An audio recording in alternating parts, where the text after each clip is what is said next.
민주당 주식시장 부활 TF 단장 오경훈입니다.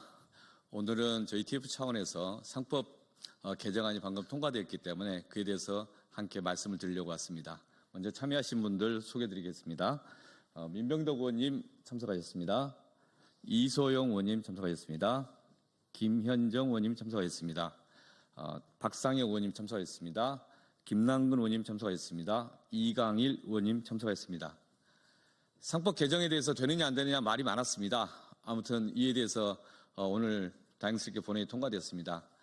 이복현 원장이 제2요구권 절대 거부하겠다, 직을 걸고 거부하겠다고 그랬습니다. 그 약속 지키시기 바랍니다.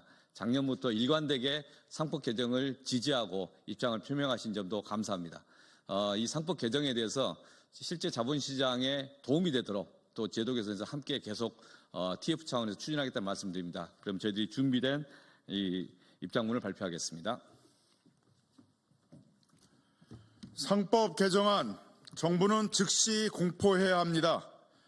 오늘 국회 본회의에서 이사의 주주에 대한 충실 의무를 포함한 상법 개정안이 통과됐습니다. 국장 탄틀은 지능순이라는 말은 사라져야 합니다. 우리 자본시장에서 지금 무엇보다도 필요한 것은 투자자의 신뢰 회복입니다.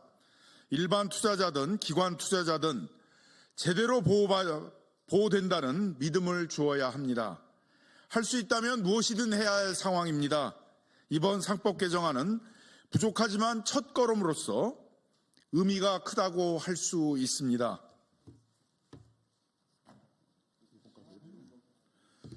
먼저 이번 상법 개정안이 야당만의 의제는 아니었다는 점들을 지적하고자 합니다. 상법 개정은 윤석열 대통령, 최상목 권한대행, 이복현 금융감독원장 등 모두 찬성하고 추진했던 사안입니다. 최상목 권한대행은 2024년 2월 윤석열 정부는 임기 내내 우리 자본시장 선진화를 중심 과제로 삼아서 상법 개정 추진과 함께 추가적인 방안도 다각도로 강구하겠습니다. 이렇게 말하기도 했습니다. 정부 여당이 추진하면 이사의 충실 의무 등 상법 개정도 이른바 밸류업으로 추진하겠다고 주장하더니 야당이 추진하면 무조건 반대하는 식의 반대를 위한 반대는 그만두어야 합니다. 정부는 이번 상법 개정안을 즉시 공포해야 합니다.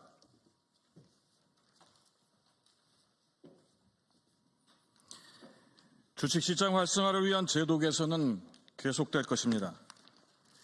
상법 개정안 중 일부는 아직 법사위에서 심사 중에 있습니다.